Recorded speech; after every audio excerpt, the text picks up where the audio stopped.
And Idaho court will sentence Bryan Kohberger to prison for the stabbing murders of 4 University of Idaho students, weeks after Kohberger agreed to a plea deal that rules out the death penalty.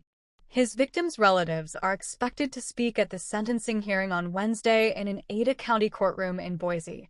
They are expected to dwell on a central question that has not been answered. Why would a graduate student brutally kill 4 students who attended a nearby college and leave 2 of their roommates alive? The hearing is slated to begin at 11 a.m. Eastern Time, and it's expected to last throughout the day. It will be live-streamed by the court. You can watch it here. The plea deal calls for Kohberger, 30, to serve a prison term that includes a life sentence for each murder and up to 10 years for a related burglary charge.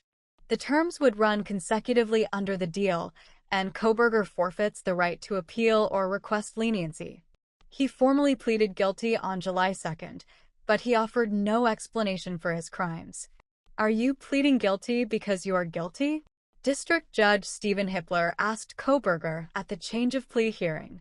Yes, Kohberger replied, an answer he repeated as he was asked whether he was guilty of each murder. Some relatives of the 4 students, Kaylee Goncalves, 21, Madison Mogen, 21, Xana Kernodle, 20, and Ethan Chapin, 20, have criticized prosecutors' approach to the plea deal, saying it omits an explanation or motive for the murders. Today was the day for answers, the day to find out what happened, to find out really anything about what the defendant did that night and why he took the lives of 4 beautiful people, the Goncalves family said in a statement on the day Kohberger pleaded guilty. The family said they and other victims' relatives have been living in this torture chamber for over 2 years. Here's a review of the crime that stunned a college community. 4 young people were stabbed to death in fall of 2022. In the early hours of November 13, 2022, 4 college students, Goncalves, Mogen, Kernodle, and Chapin, were killed in the off-campus house on King Road shared by Goncalves, Kernodle, and Mogen. Kernodle was dating Chapin, who had come to spend the night. 2 other students who lived there were also home, but they were not attacked. The 4 students had been out on a Saturday night. Goncalves and Mogen visited a local bar, the Corner Club, and a food truck in downtown Moscow, Idaho, before getting a ride home, according to a police affidavit filed in court.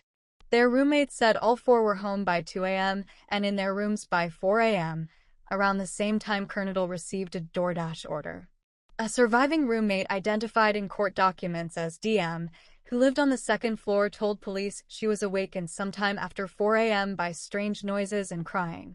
She then heard voices, and after looking outside her bedroom door, she saw what looked to be a man walking toward her wearing a mask.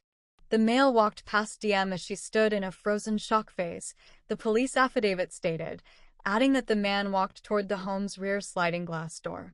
DM locked her door and immediately texted and called her roommates, according to court documents.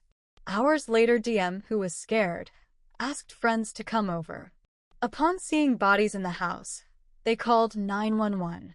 Kohberger implicated by physical and digital evidence, police say. At the time of the murders, Kohberger was a criminology PhD student at Washington State University, WSU. That school's campus in Pullman, Washington, is roughly 10 miles west of the University of Idaho in Moscow. Kohberger drove a white Hyundai Elantra sedan, and surveillance cameras recorded that type of car passing by the King Road house several times around 3 a.m. to 4 a.m. on the night of the murders, including an attempt to park or turn around in front of the student's home, according to the police affidavit. Surveillance footage showed the car departing the area at approximately 4:20 a.m. at a high rate of speed, the affidavit stated, adding that investigators believe the car took a route leading to Pullman, Washington. When Moscow police asked area agencies to be on the lookout for a white Hyundai Elantra, 2 WSU officers flagged Kohberger's car, and a Moscow officer noted that Kohberger's driver's license information matched DM's description of the unknown person she saw. Police also had Kohberger's cell phone number on file from an earlier traffic stop.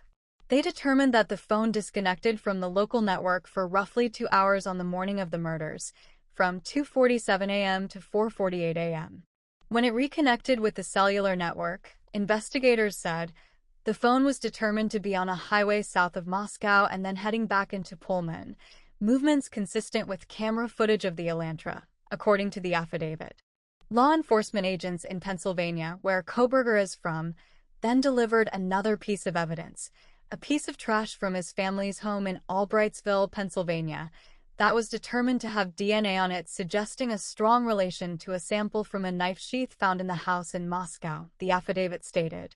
The tan leather sheath was found on the bed next to Mogan, bearing an insignia reading K-Bar and USMC along with Marine Corps symbols. Lab technicians retrieved a single source of male DNA from the sheath's button snap, according to the affidavit. Days after that finding, Pennsylvania police arrested Kohberger. He was then extradited to Idaho.